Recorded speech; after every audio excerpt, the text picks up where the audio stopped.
Good morning, dolls, and welcome to Little Gretchen's workshop. So today I'm going to make a new hood for this little carriage. Now in the previous video, I painted the basket portion to another carriage, and I will make a hood for it as well. Now this is a basket that I referenced in the previous video that came with the baby included. I don't know why, but I just think that's so hilarious, so I'm going to have to keep this tag. So let me show you the precious little one that was included with the purchase of this carriage. Now he's so adorable, and I did redress him in another video, and I will leave a link in the description so you can see that video. So let me go ahead and get straight to it and remove the old hood from this carriage. Now I really like the shape of it, and I really like the idea that the hood was actually sewn to the wire to keep it secure, but I think the lace design that's on the edge is a little bit out of scale. So I'm going to remove everything and try to create a hood that more accurately reflects the mood and atmosphere that I want to create among my babies, infants, and children in the dollhouse. Because dolls, colors, textures, fabrics, lace, all create a mood. And you may think, what do you mean by create a mood? In my dollhouse rooms and settings, I'm actually trying to invoke certain types of emotion. Really gentle, like an old faded memory. I want it to almost feel like I've captured a precious moment in time, and it makes me feel like I can keep it alive forever within the walls of my dollhouse. Now, I was a little bit apprehensive about removing the hood in the beginning because I couldn't think of how I would replace it once I got it removed, but sometimes you just have to go ahead and rip everything all apart so you can get a new vision for it. Very often when you keep looking at things the way they are, it's really challenging to consider what it could be. And many times you'll see that played out in the home makeover shows. They rip the room down to the studs so that they can get a clear new vision for the remodel. And don't ever be afraid of taking everything down to the bare bones, being concerned that you won't be able to repair it. Because whatever you do to break it or deconstruct it, you can always fix it. Now keep in mind, I was very cautious and careful as I deconstructed the hood because I didn't want to disconnect or disrupt the wire that was supporting the original hood. And I realized in the midst of deconstructing the hood, I would be creating a new cushion on the inside as well. Now, once I had removed the main or the bulk of the hood, I still had all these teeny bits around the edges that I needed to remove, and I needed to be very careful so that I didn't dismantle or destroy the original wire construction that supported the original hood. And I was so relieved when I realized I had gotten the last piece loose, and all I had to do is clean up my little mess. Now in a previous video, I did create a new little covering for the padding for this carriage, and I will leave a link in the description. And from this angle, you can see I've already covered it and installed it into the basket. Now I'm playing around with a remnant piece of lace to try to come up with an idea to create a new hood. Now this fabric is sheer. This is some of the same fabric that I used for Marguerite's wedding dress. It's a lace that I buy often or keep on hand because it's useful for so many things. And I'm going to attempt to use it to create a new hood for this little carriage. So I want you dolls to be clear that I don't have a plan or a pattern. I'm just playing right now. I have a lot of materials, I have a lot of lace, and I'm just trying to see what I think might work to create the look or the feeling that I'm looking for. Now, one thing about this piece of lace that I've always liked a lot is that it's slightly gathered, and I feel like for a project like this, it needs to be gathered a little bit more. And although it needs to be gathered, I need to trim it a little bit because it's kind of long. So I played around with it a little bit, but I realized that I was going to need to pull out my needle and thread. And dolls, you already know that's not something I do often, but in this instance, I thought it was really necessary to create the type of gathering or the fullness that I wanted for the hood. So I'm doing a really quick straight stitch along that part that's already gathered to make it kind of puckered and gathered even more. And if you can see here, it almost looks as though I'm making a skirt or a veil for a wedding. So instead of gathering it together and leaving it open like a skirt, I'm pulling the gathers together really tight and leaving a tiny hole in the back. Okay, now that I can kind of see things are taking shape as to my idea, I'm going to play around with it a little bit more. Now I do need to close off the edges so that they won't be raw from where I cut it. And at this point I got really excited about my idea because the length of the fabric in the front, it's not coming too far, like where it would extend past the handle, and I felt like I could really control it by gathering the other part of the lace.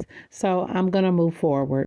So I pulled out my 3-in-1 beacons because I just wanted to kind of tack down those little sides because I really didn't want to sew that or hem it along the edge. I just wanted to fold over the side to make those edges match and keep those together while I continue to work. And I did the exact same on both sides, trying to match up the pattern of the lace so it looked like one continuous piece. And after I had completed the faux hem for the sides with the 3-in-1 beacons, I felt comfortable about proceeding with my idea. So I picked up my needle and thread once again, and instead of using it on the back, I turned around and started to do a tiny gather around the front. Now this front gather is not going to be as taut and as tight as the one that I did in the back to create the tiny hole. This one, it's going to be more gentle. So the purpose and focus of these gathers is to pull in the fullness and get better control of the shape of the piece of lace, but to still cover and protect the baby. But it'll leave plenty of room for the mom to comfortably reach in and have access to the baby. Now you can see in this frame how now that I've gathered it in the front as well as the back, I'm attempting to attach my new design over the original wire structure that had originally supported the old fabric hood. Now, I had to take my time with things, dolls, because at first I was feeling like mine was too small, but I had to keep in mind I made all these tight gathers, so I did have to make a few adjustments so that my gathers would fit and lay neatly across the original wire frame. And as I loosened things up, I could see that it was really going to work well. I just had to make sure that my gathers were even before I locked them in. So in the middle of trying to attach my new little hood, I realized I didn't like the look of the raw black wire. So after I loosened my front gathers a little bit more, I pulled out some cream-colored trim to cover the wire. And I applied an ample amount of my Beacons 3-in-1 directly to the wire. And then I laid the cream-colored trim right on top of the glue as straight as possible so that it would look like it was a decorative part of the design and not a camouflage to the structure. And when I got done with the first one, I realized I liked it so much, I went on to cover the second wire support. Now, I hadn't done it at this point, but I decided that I would add that trim on the underside so that when the baby looked up, it would only see the lovely trim. And I was really pleased with that idea because to me it made the wire look straighter and more a part of the deliberate design instead of just a structural element. And you can see from this angle how lovely it looks. And I'm really happy about how everything came together because to me it doesn't look like a camouflage or a makeover. It looks like it was a part of the original design. Now at this point you can see I'm really just kind of piddling around with it because I'm really happy with the design. I'm just thinking about where I could add little ribbons and bows to finish it off, but the fit is absolutely perfect. I'm really, really happy with this. So let me go ahead and secure it to the body of the basket, and then I can start to really embellish it. Now at this point my stitch is locked so I can kind of adjust those little gathers as I like, but now I'm going to go ahead and add my Beacons 3-in-1 around the edge of the basket so I can lock everything in place. And you can see here I can kind of adjust the wires, but again that trim really camouflages it so you don't see that the wire is kind of wiggly. It's not perfectly straight. So here I am adding my glue. And I'm just putting it up to the edge where I actually want my hood to connect and stay in place. And now that I've added an ample amount of glue, I'm just showing you my little hood. It just came out so cute. It almost looks like a baby bonnet. And I'm laying it right on top of those wires that are covered with the trim. And I'm positioning my new little hood right into that glue and laying it along the edge where I added the glue and pressing it in so it'll fit really neatly and be a completed hood for my carriage. Now you can see here I'm just kind of pressing it into the edge and adjusting it a little bit. Again, almost making it look like it's gathered a little bit even when I place it in the glue. Now after I got the body of my hood positioned, I adjusted it a little bit because I wanted the edge of the gathered ruffle to lay right on top of that front wire. So I did add a little bit more of the 3-in-1 and then laid my gathered ruffle across the front right into the glue that's on top of that highest or front wire. And at this point, I had to be very deliberate in the way I worked because I've added the glue and it catches pretty quickly. So I had to be sure what I wanted. So this was the most calculated part of this project because I didn't have any more of this lace and I didn't want to have to tear the whole thing up just to reposition the lace. And dolls, at this point, I had gotten really excited because the idea that was originally in my head was now in front of me, and that always feels great. So in spite of me not having a template, a pattern, or even a plan, it all came together really good. Now earlier in the video I had mentioned covering the wires on the underside, and although it was my plan, I hadn't done it yet. And I think you can tell at this point that although I'm not finished, I was really excited about the way things were turning out. So let me go ahead and add the trim to the under part of the wire so when the baby looks up, all they see is the pretty trim. And you can see me here carefully adding additional glue as needed and laying the trim right in place. Now in a case like this, it definitely would have been more convenient to add the lace to the underside before I put the hood on, but in spite of that, I was successful. Now that I can see how nicely this one turned out, I have all the courage I need to go ahead and create a hood for the buggy that didn't have one. Now this little carriage I painted in a previous video, and I will leave a link in the description, but it didn't have a hood on it. It was just a plain basket. But I really think adding a hood will make it a lot more cozy and comfortable for the baby. So at this point, I think you can probably tell this is one of my favorite fabrics for making the baby things. It's such a fine and gentle print, and for some reason it always feels very familiar. It kind of makes me think about Little House on the Prairie or even Holly Hobby. Now, although I'm not using lace fabric, I'm kind of using the same general concept. So I've taken two pieces of fabric that I've kind of cut sort of like in triangle wedges. And when I folded the fabric over, I cut off the points, and now I'm creating what I consider a very shallow, thin hem all the way around the piece. And now that I've done with all the little hemming, I'm playing around with it again just to kind of get a feeling of how to position things before I start sewing and gluing things together. And although I'm not a big fan of sewing, there are times that it is necessary to create the types of shapes that you want. And I felt like in this case, sewing was unavoidable. So I did a straight stitch on one side of the panel, the first panel that I had, to kind of create a cup shape or kind of a half skirt. Very similar to the way I did with the lace hood.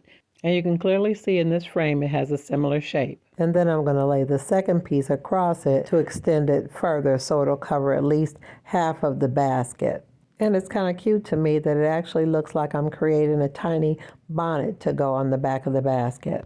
So in this frame, I'm just playing around, laying all the pieces together to see how they'll fit before I start adding glue, attaching, and securing things to the basket. And you can kind of see from this angle, it's still that little hole where I kind of created the skirt shape. And if you look closely, you can see that I gathered the little sides of the second panel to give it a snugger fit and a neater profile.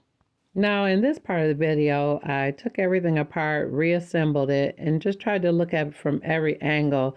And I'm checking it from different perspectives because it's no fun for it to be cute one way and wonky the other. Because I wanted to be as sure as possible that things were lined up reasonably symmetrical. So I do a lot of checking and double checking because I'm not working with a pattern or a template. This is just a freestyle design. So after I felt comfortable with everything, I added a little bit of my Beacons 3-in-1 and attached the first part of the hood to the basket.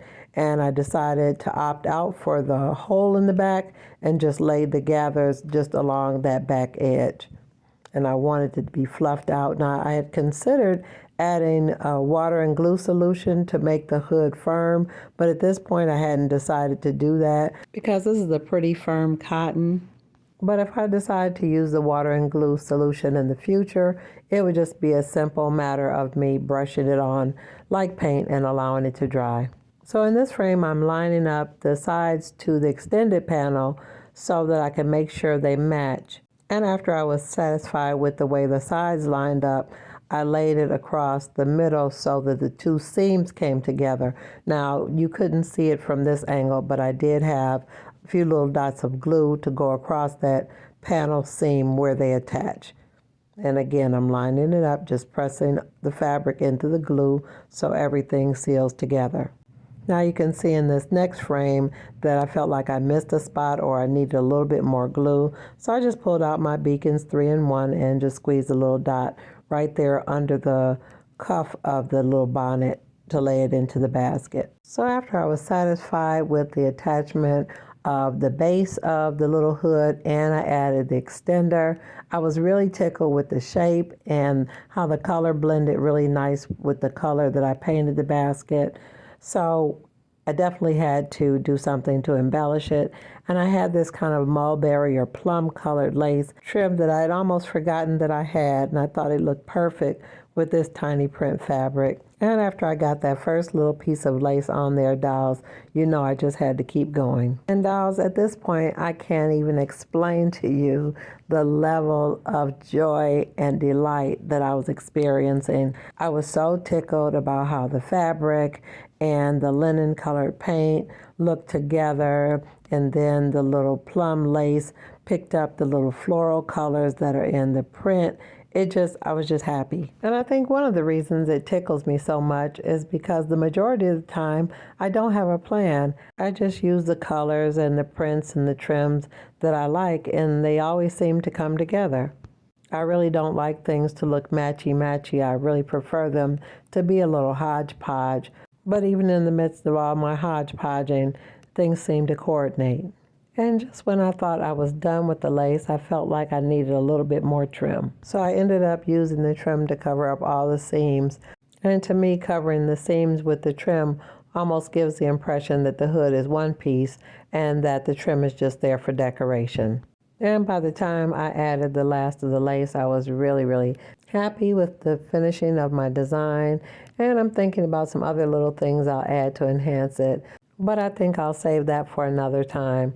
And I thought it was really fun creating this little hood for the basket because I felt like I used a combination of things that I learned when I made the lace hood and when I made the little burlap hood for the carrier basket. And I will leave a link in the description so you can see that video if you haven't seen it already.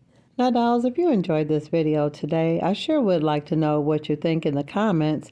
And if this is your first time watching and you want to see more content like this, go ahead and subscribe.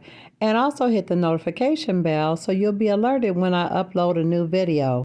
But you can always look for me on Mondays after 7:30 p.m. Eastern Standard Time, and also on Wednesdays if I have an unboxing or a haul to share. And I just want to say thank you to everyone for being here and watching and allowing me to share today. And until next time, I'm looking forward to seeing you right here on Little Gretchen's Workshop. Bye-bye now, dolls.